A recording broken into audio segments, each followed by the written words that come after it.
क्या ब्रह्मांड में कोई ऐसा है जो श्री कृष्ण के अजय सुदर्शन चक्र को खिलौने की तरह चबा जाए? एक ऐसा दिन जब सुदर्शन, गरुड़ और सत्यभामा का भयंकर घमंड एक झटके में हनुमान जी ने मिट्टी में मिला दिया। द्वारका में भगवान कृष्ण की पत्नी सत्यभामा को अपने रूप पर, गरुड़ देव को अपनी रफ्तार पर और सुदर्शन चक्र को अपनी शक्ति पर भयंकर घमंड हो गया था। श्री कृष्ण इनका यह अहंकार तोड़ना चाहते थे। श्री कृष्ण जानते थे कि अहंकार भक्त को नष्ट कर देता है, इसलिए उन्होंने एक दिव्य लीला रची।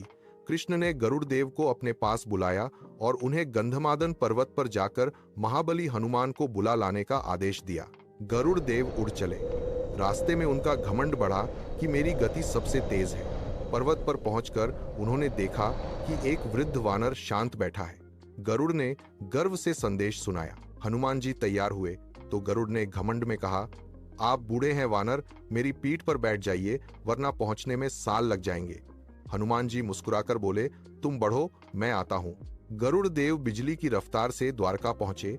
उन्हें लगा वानर अभी रास्ते में होगा, लेकिन महल में घुसते ही उनके होश उड़ गए। हनुमान जी पहले से ही वहां बैठे थे। यह देखकर गरुड़ देव का घमंड चूर हो गया। दरअसल हनुमान जी जब द्वार पर पहुंचे तो सुदर्शन चक्र ने रास्ता रोका था। सुदर्शन को अपनी शक्ति पर नाज था। उसे लगा वानर डर जाएगा, पर सामने साक्षात शिव के अवतार खड़े थे। तभी हनुमान जी ने खेल खेल में उस महाविनाशकारी सुदर्शन चक्र को अपने हाथ से पकड़ा और एक पके फल की तरह मुंह में दबा लिया। ब्रह्मांड का सबसे शक्तिशाली हथियार अब गालों में कैद था। अब बारी थी सत्यभामा की। वे श्री कृष्ण के कहने पर माता सीता का रूप धारण करके बैठी थी। उन्हें पूरा विश्वास था कि उनका यह सुंदर रूप देखकर हनुमान जी जगत जननी सीता मानकर तुरंत उनके चरणों में झुक जाएंगे।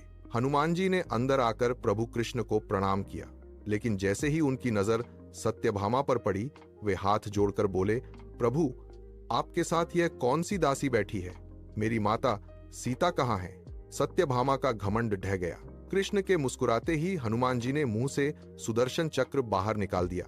गरुड़ देव, रानी सत्यभामा और सुदर्शन चक्र तीनों समझ गए कि भगवान ने हनुमान की भक्ति के जरिए उनका घमंड तोड़ा है। इस लीला से सीख मिलती है कि भक्ति में शक्ति होती है, अहंकार नहीं। जब इन महाशक्तियों का घमंड नहीं टिका तो इंसान क्या चीज है। कथा पसंद आई हो तो कमेंट में जय श्री राम लिखें और चैनल को सब्सक्राइब करें।